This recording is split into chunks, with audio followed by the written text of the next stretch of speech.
Hello everyone. Welcome to the course of Survey of Major English-Speaking Countries. Today, we're going to learn about Chapter 1, General Introduction of Great Britain. This lecture is about Lesson B, the Introduction of London, Section 1. London is the capital of England and the United Kingdom, the largest metropolitan area in the United Kingdom and the largest urban zone in the European Union by most measures.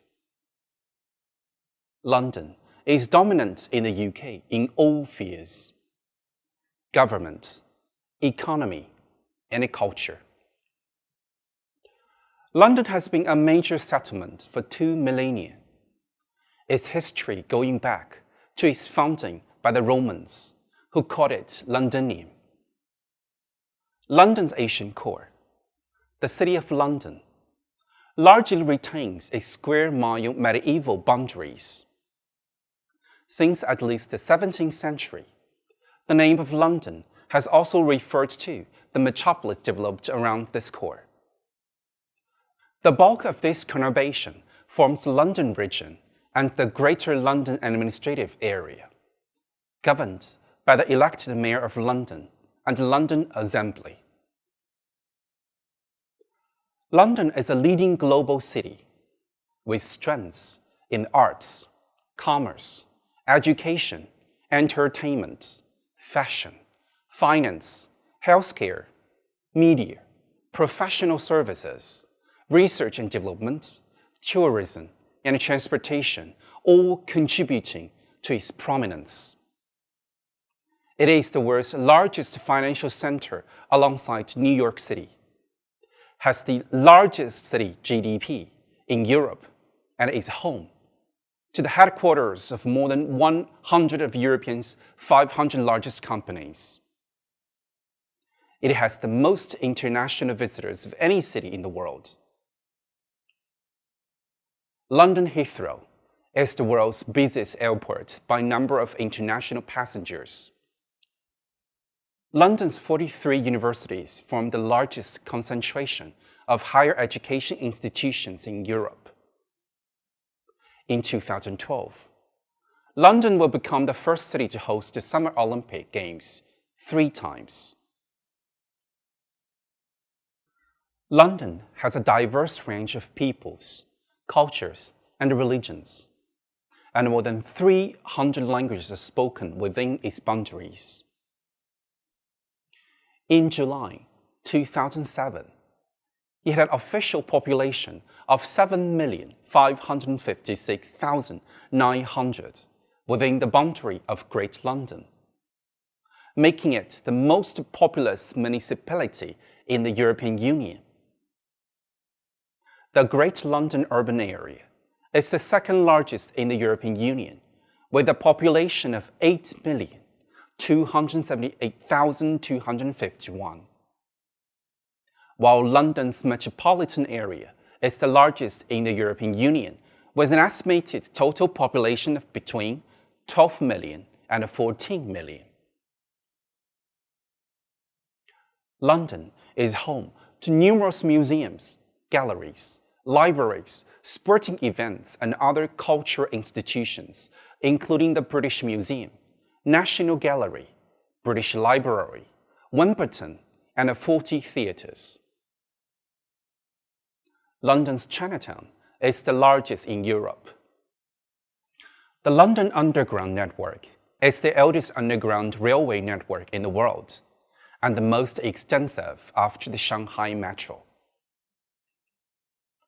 London contains 4 World Heritage Sites: the Tower of London, Kew Gardens, the site comprising the Palace of Westminster, Westminster Abbey, and St. Margaret's Church, and the historical settlements in Greenwich, where the Royal Observatory, Greenwich, defines the prime meridian, 0 latitude, and a Greenwich Mean Time. Other landmarks include Buckingham Palace, the London Eye, Piccadilly Circus, St. Paul's Cathedral, Tower Bridge.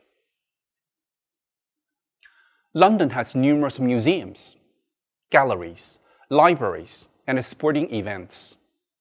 These include the British Museum, National Gallery, National History Museum, Tate Modern, the British Library, and West End theatres. Today, I'm going to introduce two places in London to all of you. The first, the Buckingham Palace. The Buckingham Palace serves as both the office and the London residence of Her Majesty the Queen. It is one of the few working royal palaces remaining in the world today. During the summer, visitors can tour the 19 staterooms, which form the heart of the palace. These magnificent rooms are decorated with some of the greatest treasures from the royal collection, including the paintings by Rembrandt, Rubens, and other great artists. More than 600 rooms, including 52 royal and guest bedrooms, 188 staff bedrooms, 92 offices, and 78 bathrooms comprise the castle's assets. Both the room best known around the world is the balcony, where the royal family gathers on celebratory and solemn occasions to be seen by their subjects. The forecourt below is witness to the ceremony of the changing of the guard. In the full dress uniform of red tunic, black pants, and bearskin hats, the ceremony is a magnet for tourists.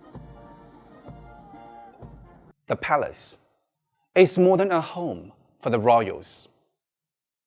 It is the official administrative headquarters of the monarchy and contains the offices of their staff. It is the place where all royal ceremonies and official banquets are held. Government ministers, top civil servants, and heads of the state visit to carry out their duties. More than 50,000 people visit Buckingham Palace each year, either officially or as guests. It brings a whole new meaning to the phrase, working from home. One of the greatest tourist attractions at Buckingham Palace is the changing of the guard. It takes place at 10:30 a.m. on certain days in February, March, and April. The guard, which mounts at Buckingham Palace, is called the Queen's Guard, and is divided into two detachments. The Buckingham Palace Detachment, which is responsible for guarding the Buckingham Palace, and the St. James Palace Detachment, which guards St. James Palace. The palace is a setting for state occasions and royal entertaining, a base for many officially visiting heads of the state, and a major tourist attraction. It has been a rallying point for the British people at times of national rejoicing, crisis, or grief. Although in use for many official events and receptions held by the Queen, the staterooms at Buckingham Palace are open to visitors every year.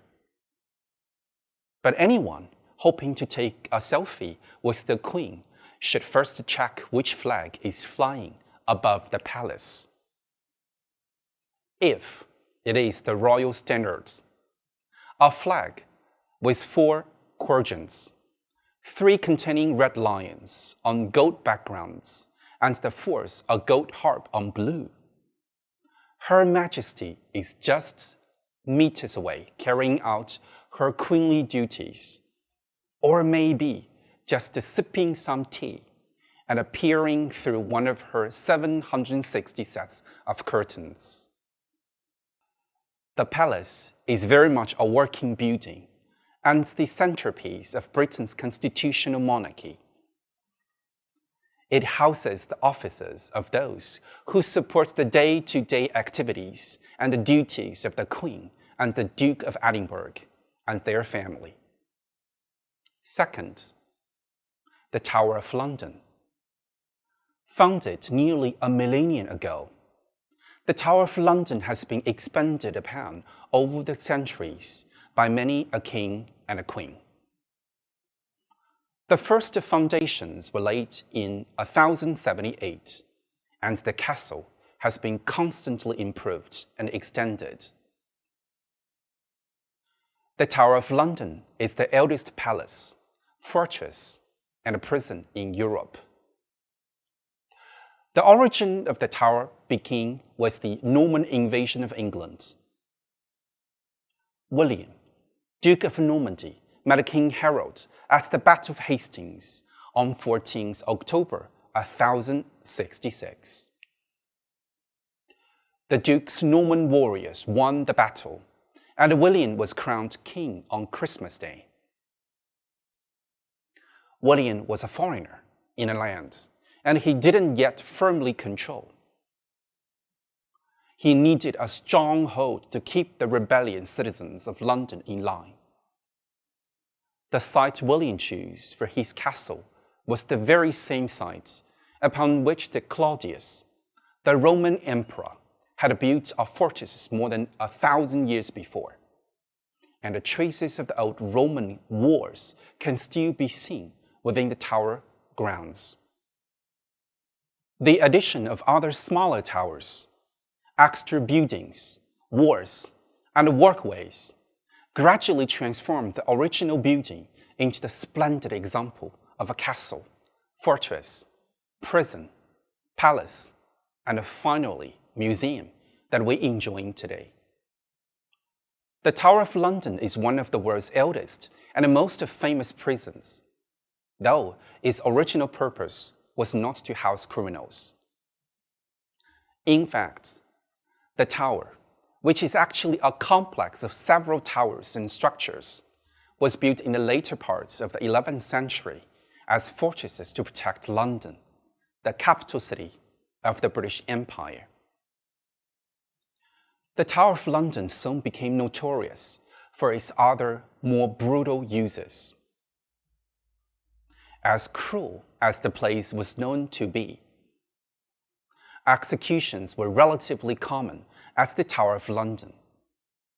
Scores of prisoners were executed at the site by beheading, firing, scored, or hanging. For writers and statesmen, Sir Thomas More was beheaded in the Tower after refusing to recognize King Henry VIII as the head of the Church of England in 1535. A year later, Henry VIII famously ordered the beheading of his wife, Anne Boleyn. In 1542, Henry VIII had his fifth wife, Catherine Howard, executed at Tower of London as well. Today, the Tower of London is one of the most famous castles in the world, and is now a World Heritage Site, attracting more than 2 million visitors a year. The main threat to the site today is not rebels, foreign armies, or falling bombs. Bomb damage happened during the Second World War, but rather the exhaust of cars. It's a problem that threatens to turn the White Tower into a yellow color, something which none of the previous threats could ever do.